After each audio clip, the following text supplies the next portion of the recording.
most businesses grow through bank loans. Facts. Most businesses go through bank loans. So if we as a culture, we're not having relationships with those, we're missing out massively. A lot of our clients come to us to run Facebook ads for them. But what I realize, what they're really paying for is strategy. What they're really paying for is my experience, that I understand the platform. That and there's certain aspects where AI is not going to be able to take over me. For example, when we run Facebook ads for black brands and we just do this thing where it's called broad targeting, where you just put the content, you don't even pick the interest or whatever, the costs are too high because AI doesn't have enough data on our culture. Whereas I know if you're trying to target somebody from the culture, you're gonna probably like let's say if you're trying to target like your natural hair products, right? And you're trying to target like women in America that are into natural hair products. You know what I'll do? I'll pick people like Jill Scott, Erykah Badu, right? You do the same, wouldn't you? Yeah, then the interest, because you have a cultural context, right? Yeah. So I think that's still gonna be there for a very long time. Even if AI learns it, it's still gonna be elements of that, and that's the key thing why we call my company Translate Culture. I think culture is one of the key things that we have, not just black community, but every other culture. Is something that is so entrenched in who you are that it almost doesn't make sense to an intellectual. You have to live it to get it. You have to live it to get it. Like AI, it wouldn't make sense how maybe we move as a people because it's like there's not a mathematical equation of why do black people do this, right? But me and you know it. So here's one of the reasons also why I double down on black businesses is one thing I know that AI is not going to disrupt is our hair and skin. As in regards to things that we have to use, Exactly, bro. Okay. Like our hair is different to other ethnicities, and our skin is different. So, for example, 65% of black people, or people of melanated skin, so that could even be like South Asians, go through what they call hyperpigmentation, so dark spots. So, the moment you get like a cut, and for a lot of people, there's an element of insecurity with that, especially like a lot of women when they go into a wedding, they don't want their legs to, you know what I mean? So one thing we noticed with one of our brands is every summer we was able to make a lot of money because a lot of people were buying it because in the summer they wanted to show their legs, right? And that's gonna happen every single year. And when it comes to the back end of the year, a lot of people that have eczema were buying the products, right? These things aren't gonna change. And our skin, like in these cold weathers, we're not getting vitamin D. That's another thing. Like I was saying to you, if you're gonna start a supplement brand, start a vitamin D supplement brand targeting black people because there's a deficiency there. Yeah. And the reason why I did that is because one, I want to serve my people, but also I know that there's no other agency that can beat me in serving my people because I'm from the culture. Okay, yeah. Does that make sense? And also, the youngest, when I look at the demographic of the world, Africa is the youngest continent in the world. So I think the average age in Europe is 42. America's like the Western world is aging, while Africa is still young. Oh, okay, as in like the age of the average age. Average age. Okay. And we know young people drive culture. Burna Boy just sold out. What is it? London Stadium, or whatever. And African culture is creeping in. Afro Nation. You lot just came back from Afro Nation, right? And many of us, we're university educated, right? We're businessmen. Like, there's a demographic of us that no one is seeing. There's a big demographic shift that nobody's seeing, and it's one of the things that I'm trying to do because now we're starting to work with agencies that are trying to target the culture. They're not necessarily black-owned brands, but they come to us and we advise them on like, actually, you know what? You're running this ad and you're targeting young black men in tracksuits and whatever, but there's people like Gabe who's got a business that doesn't resonate with him. He might want to see lifestyle in Dubai, or he might want to see stuff on how he can grow his business, right? So some of the brands that we're starting to talk to are like software companies, like that you do your accounting for. It's like we've got entrepreneurs in our community, right? So we're trying to work with them to actually show them that there's a growing class in our community that are things. So that's my thing, is like, I know AI can't beat me on that in the next 10 to 5 years, but also I know the best marketing agency in the world is not going to look at that market because for them it's maybe too small, but for me it's still huge because I can feel like we can expand in America, we can expand in Africa as well. Do we still need business cards physically? Because everything, obviously you're into digital. Do we still need a physical business card? So let's say I've met you some and I want to do business with you or whatever. Are you asking me for a business card physically? I would ask you for your LinkedIn. Okay. Yeah, but there's some people that still have business cards. I've taken a lot of business cards. I can't lie to you, bro. I've not called them. I'm better off linking up with you on LinkedIn, email. So there's actually some tools where you can buy a card on your phone that has your LinkedIn thing where you just scan it QR code. I don't think we do. personally. All of those kind of things, but everything's digital now, and I think there's good in that, and there's when does nepotism become negative? When does nepotism become bad? When is it detrimental? Okay, that's a very good question. So for me, nepotism becomes bad when you're practicing it at the mercy of, as in like, mercy of your growth. Oh yeah, do you know what I'm trying to say? So for example, say I'm running my company, I meet you today, and I know you've got a marketing background, and you know you might be, and you tell me your CV, you say you're cool or whatever, and your chisel's brethren or whatever, cool, and you say, Maz, look, I'd love to come work with you, and I practice nepotism through chiz, yeah. But then let's say there was a white brother that was best person for that job. I should probably go for him. As in the white guy? Yeah. In the context, right? Because I'm not trying to grow my business. I agree. Yeah. I agree. Where I would say no is where, let's say for instance, they did a test, and let's say one brother got 95% and he was a white guy, and the black guy got 82.5%. Yeah. But they both got an A. I'd probably just hire the black guy. Yeah. Why would you do that? And I'll tell you why that is. Because I genuinely believe that if it was the other way around, and it was the black guy who got 90 whatever percent and the white guy got 82.5, I think the white guy would probably hire the white guy. I probably agree with you on that. And it's bad that I'm thinking to practice the same thing. But I've learned that it works to my detriment at times. But I've learned that if we don't give each other that leg up 100%. or that alley-oop, genuinely speaking, I believe others may not. That's just, I haven't got any facts to back it. I actually agree with you on that. And I'll just give you an example. You also have to be mindful that you sometimes have to hire the best person for the job. Yeah. Because if my company is able to grow to, let's say, 10 million in revenue, now I have the capital to give someone an opportunity. So 80% of my team are black, and they're all like younger than me or whatever, and willing to give that opportunity. But we're reaching a stage in the business now, and this is not about race anyway, by the way, it's just for context. We're reaching a stage now where we're going to have to hire more senior people, right? Now, I've historically hired through family and friends. That's what we do in our communities, who you have access to. But now I'm in a position where I'm going to have to spread my net out wide, and I'm going to have to go for the best person for the job, irrespective of their race or whatever, because I feel like even in the nature of the work we do, we're already serving value in the culture, right? But one point I do agree with you, we do need to give each other the leg up, because you know what? The big, and I'm going to go back to this nepotism thing, the biggest thing that I'm seeing now that I'm working with corporates, and one of the reasons why we are behind as a community in the UK in particular, I would say a majority of it is lack of knowledge, and lack of access and lack of door opening, right? Yeah, facts.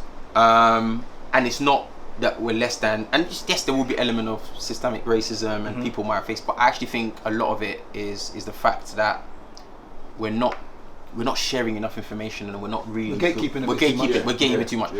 In America, there's less gatekeeping because they actually understand racism is real for them. Racism is in their face, right? Very so they very much very get refreshing the racism out there. 100%. So they able to do it that way. The things they go through, they can see it. Yeah. So it's a different level. Yeah. Whereas here, I think there's a lot of gatekeeping, and I'll give you an example. But also, like the work that I'm doing, especially with our event, I'd love for you guys to come. We've got, we've got corporate sponsors now.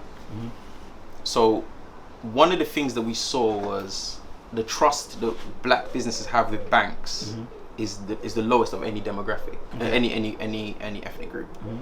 And a lot of the banks and a lot of the brand, they're trying to figure out why. They actually want to build trust with black businesses. Yeah. I've been seeing HSBC's been doing a lot. HSBC's doing a lot, like Barclays started as well. Yeah. Lloyd's, they're sponsoring our event. They've got like a black business program. Like they're really, these guys are trying, right? Yeah. And there's a report from the the British Business Bank. So this is actually a government-owned agency. Okay.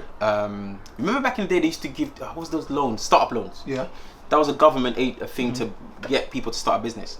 So they're the only bank in the country that can actually capture ethnicity data. Okay. So the rest of the banks can't ask you, Chiz, are you black or whatever. So when somebody gets rejected a loan, unless it's because the manager sees you and says, no, he's a black man, I'm not giving him. It's all algorithm and based on your thing, right? So there's that. Whereas when the British business thing, they had data, they were able to break it down. they found things like, for example, one, black businesses, we tend to start businesses to help our community more than any other ethnicity. Yeah. For me, it's like when I saw that piece of data, I was like, oh, but hold on. When we listen to issues in the black community, people always say, oh, black people don't work together, you know, black business this, but we are the one ethnicity that actually wants to start businesses to support our community. What lacks is the funding, right? Okay. Like, we don't have the funding to maybe start. For example, like, I know a few of my friends that I went uni with, the moment they started their business, they could just go to their uncle and be like, uncle, give me 10 bags, Right? Like, in our community, it's hard because people don't have it. You know what I'm saying? So one of the things that I'm definitely working on is like, how can and you guys are a big part of this, is like, how can we start having conversations that can educate our community around, like, you know, crowdfunding, even things like your credit rating is a big reason why people don't the thing. I'll tell you a story. So the company that I mentioned to you called Dyke & Dryden, the one that were in Tottenham, that they were making 5 million in 1986, So apparently around that time they went to get a loan for their business and they didn't get it. Okay. Now they're the biggest company in the culture at the time, and it went around in North London and wider in the black community that Dyke & Dryden couldn't get a bank loan. So now imagine what message that sends to everyone else, right? Like, if they can't, then how? If they can't, exactly. And I think we also need to. That's their truth, right? When I read the book, he went to get a personal loan and he was able to get it, and he figured out actually it was that specific manager that was being prejudiced, let's say. But the culture didn't hear that part. Now the narrative goes out there that banks aren't lending to black people. And I always say one of the challenges of being an ethnic minority group is that we live through we live through each other's experiences. Each other's trauma. We live through each other, exactly. So like, for example, if I go to a barbershop and I'm hearing somebody say, oh, this company did this to me, I buy into that. I'm like, okay, I'm never gonna go bank with that company. Oh, you know what I'm trying to say? But really, it's like, okay, bro, like, so why did the bailiffs take your stuff? Where's the element of accountability there? Because now I'm like, a bailiff has taken something from someone from my community. Now bailiffs are bad, right? Versus actually the accountability is like, yeah, bro, I didn't pay my bills, whatever. You know what I'm saying? So we also need to open up space for us to have those kind of conversations, because look, every community makes mistakes. The challenge is when we make a mistake and we share it with our community, sometimes we go straight into, it's because I'm black.